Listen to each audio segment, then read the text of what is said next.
पक्ष विपक्ष उनमें किस तरीके से आर पार अब इस मुद्दे को लेकर छिड़ा हुआ है महाराष्ट्र की सियासत में, मृत्युंजय?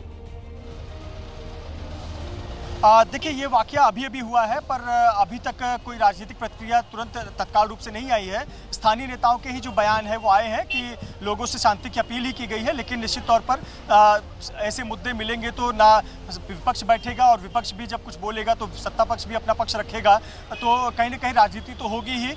पर अभी तक जो बड़े नेताओं के बयान हैं वो आधिकारिक तौर पर नहीं आए हैं। क्षेत्रीय नेताओं के बयान आए हैं जिन्होंने शांति की अपील की है, लोगों से शांति रखने और संयम बरतने की अपील की गई है। फिलहाल पुलिस अगर कठोर कार्रवाई करती है, उचित कदम समय पर उठाती है, तो निश्चित तौर पर यह मामला ठंडा हो सकता है और लोगों में विश्वास आएगा कि जिन्होंने कानून हाथ में लिया उन पर कार्रवाई हुई, नहीं तो यह मामला और भी बिगड़ सकता है। जी अच्छा, जैसा कि आप बता रहे हैं कि साहब ये दौंड तालुका और यवत गांव काफी बड़ा इलाका है ये सारा, तो ये जो हिंसा हुई है ये यहाँ यवत गांव के किस हिस्से में, जहां पर वो आरोपी जिसने आपत्तिजनक पोस्ट की, या वो दूसरा युवक जो फिलहाल पुलिस की गिरफ्त में है, जिसने शिवाजी महाराज की जो मूर्ति है उसको कहीं ना कहीं खंडित किया, तो जहां उन लोगों के घर हैं वहीं पर ये सारी हिंसा हुई है, वहीं पहुंचे थे ये उग्र प्रदर्शनकारी और वहीं जाकर इन्होंने प्रदर्शन किया क्या?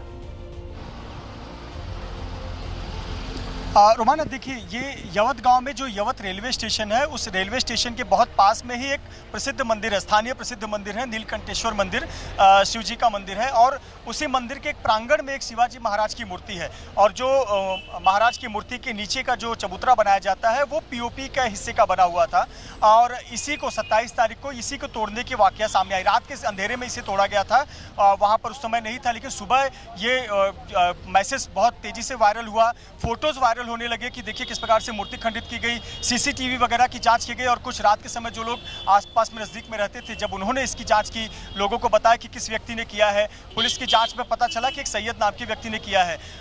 तब लोगों ने शिकायत दर्ज कराई और पुलिस ने कार्रवाई भी की और उस व्यक्ति को पकड़ भी लिया गया। लेकिन कल रात को इसी मैसेज, इसी तनाव के बीच में एक जो वायरल हुआ मैसेज, उसके बाद से लोगों का जो गुस्सा था वो एक चरम पर आ गया। कहीं ना कहीं लोगों में नाराजगी जो थी वो सामने आ गई। और एक दिन पहले ही गोपीचंद पडलकर भाजपा के विधायक हैं और संग्राम थोपटे एनसीपी अजीत गुट के विधायक हैं, उनमें उनकी एक सभा भी थी, तो कहीं ना कहीं वहाँ भी ये पूरा वाकया का चर्चा हुआ और शिवाजी महाराज के नाम के नारे भी लगे, तो कहीं ना कहीं लोगों में आक्रोश था। और सोशल मीडिया का जो पोस्ट है वो हर किसी के मोबाइल में वहाँ पर आ गया, और इसी के बाद लोगों का आक्रोश दिखा।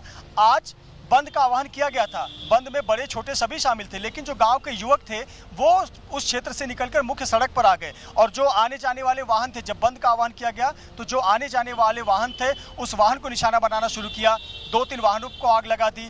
और फिर जब पुलिस ने वहां से भगाना शुरू किया तो आरोपी के घर के क्षेत्र की तरफ गए, आरोपी के घर पर तोड़फोड़ की, पुलिस वहां पर पहले से तैनात थी, पुलिस ने वहां तितर बितर किया, आंसू गैस के गोले छोड़े।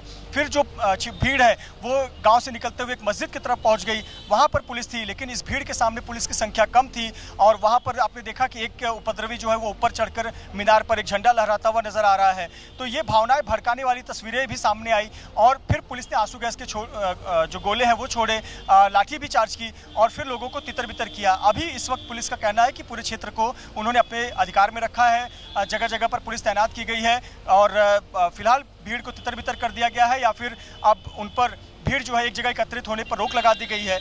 और यह पहचान की जा रही है कि आखिरकार ये उपद्रवी कौन है, वाकई में स्थानीय थे, बाहर से आए हुए लोग थे, कौन है जो जगह जगह जाकर हंगामा कर रहे थे। अब उनकी पहचान कर उन पर कानूनी कार्रवाई की बात पुलिस कर रही है।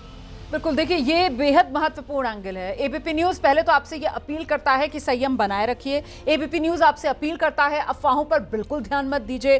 पुणे की दौंड तालुका और वहीं पर ये यवत गांव है जहां पर हिंसा हुई है, और ये पूरा मामला, इसकी शुरुआत जैसे कि हमारे सहयोगी मृत्युंजय बता रहे हैं, इसकी शुरुआत होती है 27 जुलाई को, जब रात के अंधेरे में जो छत्रपति शिवाजी महाराज की मूर्ति है उस मूर्ति को खंडित किया जाता है रात के अंधेरे में। लेकिन सुबह होती है, ये खबर जैसे ही लोगों को पहुंचती है तो फिर वो आरोपी, उसकी पहचान कर ली जाती है, सैयद उस युवक का नाम पता चलता है, और पुलिस उस पर एक्शन करती है, पुलिस उसे गिरफ्तार कर लेती है। लेकिन इसके बाद एक अन्य युवक, और वो एक बेहद आपत्तिजनक पोस्ट शेयर करता है, जिसके बाद ये मामला नए सिरे से गर्माता है। और फिर जैसा कि मृत्युंजय हमें बता रहे हैं कि राजनीति आग में घी डालने का काम करने में माहिर है। ऐसे में नेता सामने आते हैं, उनके बयान इस तरीके के होते हैं कि आज यहां यवत गांव में बंद बुलाया गया था, लेकिन इस बंद के दौरान यवत गांव सुलग गया। और किस तरीके से सुलगा, एक तरफ तो वो आगजनी की तस्वीरें जो सामने निकल कर आ रही हैं कि कुछ दुकानों को जला दिया गया, कुछ वाहनों को जला दिया गया, और दूसरी ये देखिए, ये वो आगजनी वाली तस्वीरें हैं जो मैं आपको दिखा रही हूं। किस तरीके से यहाँ ये कुछ दुकानें नजर आ रही हैं, बाजार का सा इलाका नजर आ रहा है, और ये दुकानें इस वक्त धुआं उठता हुआ यहां से नजर आ रहा है। ये वो वाहन है जो जला दिए गए हैं। सड़क पर भीड़ उग्र थी, भीड़ बहुत उत्तेजित थी, भीड़ में बहुत गुस्सा था, और भीड़ यहीं पर रुकी नहीं। पुलिस की संख्या बहुत कम थी। देखते ही देखते एक स्थानीय मस्जिद तक ये भीड़ पहुंची, और वहां मस्जिद के अंदर घुसकर, मस्जिद की छत पर चढ़कर, जो मस्जिद का मीनार है उस पर एक युवक चढ़ा, और वहां पहुंचकर उस युवक ने भगवा झंडा लहरा दिया। बाद में पुलिस ने यहां पर आंसू गैस के गोले दागे हैं। इस भीड़ को तितर बितर किया गया है। पुणे का ये मामला है जहां एक तरीके से ये हालात बिगड़ते चले गए। हम एक बार फिर से आपको लेकर चलेंगे। हमारे साथ हमारे सहयोगी मृत्युंजय इस वक्त मौजूद है। मृत्युंजय, इस मामले में कहा जाएगा क्या कि दो समुदाय आमने सामने आ गए, या फिर ये एक भीड़ थी और इस भीड़ का उपद्रव देखने के लिए मिला? देखिए, कुछ क्षेत्रों में देखिए बहुत बड़ा, जैसा मैंने बताया, यवत काफ़ी बड़ा क्षेत्र है। तो कुछ जगहों पर जहाँ पर एक समुदाय है और दूसरा समुदाय भीड़ लेकर आ रहा है, वहाँ दोनों समुदाय आमने सामने आ गए थे, लेकिन ऐसी जगह पर पुलिस तैनात थी। लेकिन जिस जगह पर जो गुट को ज़्यादा वहाँ पर पुलिस नहीं मिली, वहाँ पर उन्होंने उपद्रव मचाया। ऐसी भी तस्वीर सामने आई है। लेकिन गाड़ी जलाने की भी तस्वीर सामने आई है, वो एक क्षेत्र में हुआ है, और जो मस्जिद के पास में हंगामा हुआ है वो दूसरे क्षेत्र में हुआ है। तो ये कुछ जगहों पर जो दोनों समाज के लोग आमने सामने आए, ये एक पर्टिकुलर जगह पर हुआ है। वहाँ पर पुलिस तैनात थी, वहाँ पुलिस ने उपद्रव नहीं होने दिया, और जैसे ही वहाँ पर भीड़ एक सामने आ रही थी, उसी समय लाठीचार्ज भी किया गया है, ऐसी भी हमारे पास जानकारी है, और आंसू गैस के गोले भी छोड़े गए हैं। वहाँ से भीड़ भगाई गई, तो कुछ भीड़ जो है सड़क की तरफ गई, कुछ भीड़ मस्जिद की तरफ गई। मस्जिद के पास भी इसी प्रकार से हुआ, पुलिस ने लाठीचार्ज किया और आंसू गैस के गोले छोड़े। तो पुलिस फिलहाल सक्रिय नजर आ रही है, लेकिन अब सक्रियता इनको कानूनी कार्रवाई के रूप में भी दिखानी चाहिए। बहुत शुक्रिया आपका मृत्युंजय, इस तमाम जानकारी के लिए। और बड़ी सही बात मृत्युंजय की तरफ से कही गई है कि साहब अब पुलिस सक्रिय नजर आ रही है, लेकिन असली सक्रियता तो तभी होगी जब कानूनी कार्रवाई पुलिस की तरफ से देखने के लिए मिलेगी इन उपद्रवियों के खिलाफ, जिन्होंने ये आगजनी की है, तोड़फोड़ की है, और मस्जिद की मीनार पर चढ़कर भगवा तक लहरा दिया।